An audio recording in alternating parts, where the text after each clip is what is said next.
por você cumprida diante desse resultado de hoje, que evita uma queda para a Série C, o que seria um desastre se tivesse ocorrido.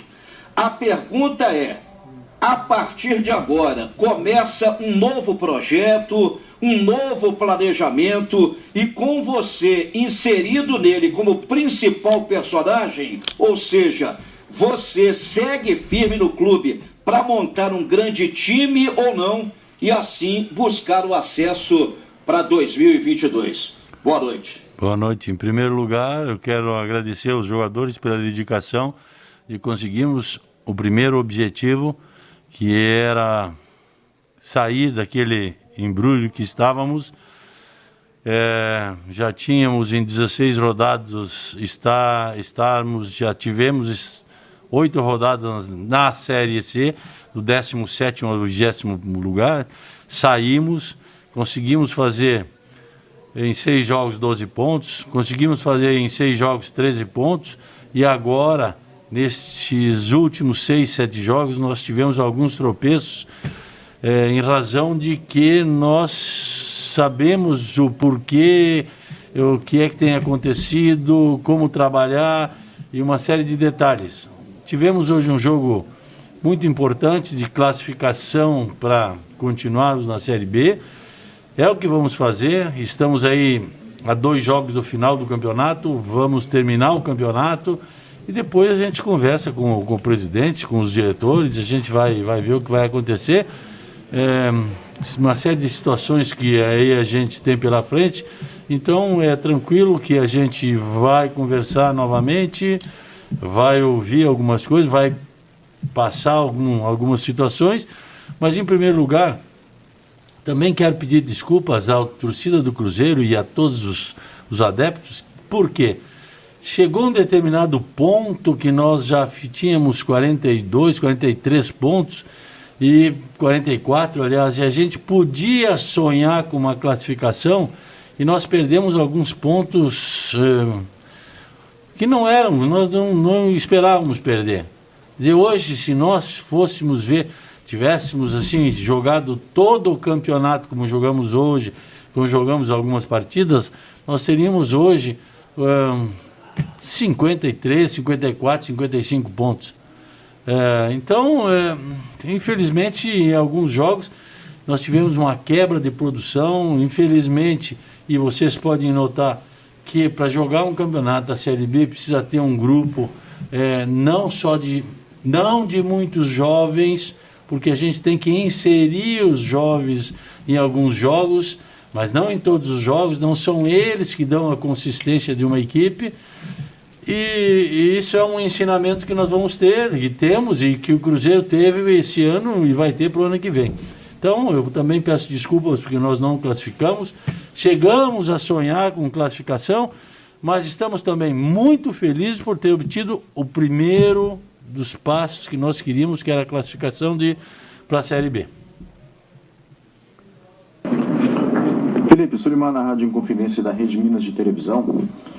O Cruzeiro, após o gol sofrido, o gol de empate da equipe do Operário, teve que modificar, né, o esquema, colocando mais uma vez um jogador de contenção, que era o Jadson. Ele conseguiu fazer o que você pediu nessa questão de fechar mais o meio campo, tanto é que o lançamento do gol, na verdade, foi dele. E isso pode ser uma situação a ser trabalhada nos próximos jogos, onde o time perde essa questão de armação de jogo e colocar um volante como foi o Jadson?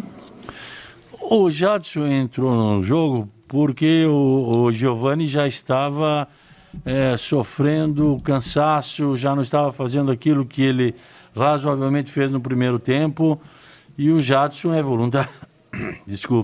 voluntarioso, é um jogador que tem bom posicionamento, entra com um dinamismo muito grande, chegando até a frente como chegou, e só não conseguindo fazer o gol porque o goleiro também fez uma defesa muito boa. Mas o Jadson entrou ali para dar aquela consistência de meio e deu. Depois, quando nós colocamos o Kaká, aí sim, já era para dar uma consistência mesmo defensiva, porque eles tinham o Ricardo Bueno e o Schumacher, os dois centroavantes, e a gente tinha que se posicionar um pouco na bola aérea. Mas eu acho que no final nós tomamos um gol porque uma das coisas que a gente tem que aprender no futebol, e principalmente as equipes, quando tem muito jogador jovem, é de que essa bola na frente muitas vezes deve ser parada com uma falta tática. Eu sei que algumas pessoas vão achar que isso não se fala, mas todo mundo faz isso. Uma falta tática, nós não fizemos nada. Nós não somos uma equipe faltosa, nós não somos uma equipe que tem essa noção de posicionamento e determinadas jogadas, deixando o adversário crescer na jogada e quando não precisa. Tomamos um gol assim. Depois corremos atrás e mais uma vez pela insistência do Manuel, do Potker, numa jogada muito bonita, conseguimos a vitória.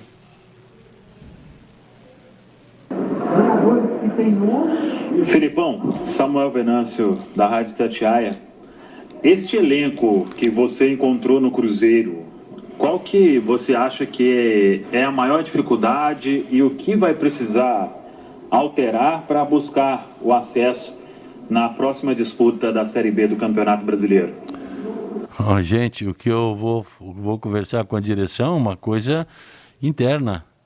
Já chega de tanta fofoca, de tanta frescura, de tantas pessoas colocarem em twitters, em situações de redes sociais, bobagens. Chega. Eu acho absurdo o que estão fazendo com o Cruzeiro. Então eu tenho que me posicionar como técnico, junto com o Mazuco, com o David, com o Sérgio, o presidente, com as pessoas, colocar algumas opiniões e depois disso rumos serão traçados por A ou por B. Então vamos fazer isso internamente, com os cuidados de não magoar ninguém, não fazer com que ninguém permaneça ou saia do Cruzeiro numa situação de chateada, uma situação ruim, e isso aí vai ser uma coisa nossa interna, mas já tenho lá mapeado toda uma situação para o Cruzeiro, e o Cruzeiro também já tem mapeado tudo que pode fazer ou não para o ano que vem. Boa noite, Felipão. Guilherme Macedo, repórter do GE. Globo. Saindo um pouco do Cruzeiro para falar dessa final brasileira da Libertadores, torneio que você já foi campeão e que tem no comando do Palmeiras o Abel Ferreira, que foi seu jogador na seleção portuguesa lá em 2004. Queria saber de você se há tanto tempo já dava para perceber nele algum perfil que indicasse que ele pudesse ser um treinador que pode começar a trilhar um caminho vitorioso justamente aqui no Brasil. E saber também se você tem acompanhado esse time do Palmeiras, que cresceu muito com o Abel, e se estiver acompanhando, o que você acha interessante que com o português esse time tem mostrado para crescer tanto. Muito obrigado e um abraço. Bom, se o Abel, naquela época que eu o convoquei, que se não me engano foi em 2007, se eu já via alguma coisa nele, eu via um bom jogador como lateral, que foi convocado para 2 jogos, principalmente, eu acho que lá no Porto foi um.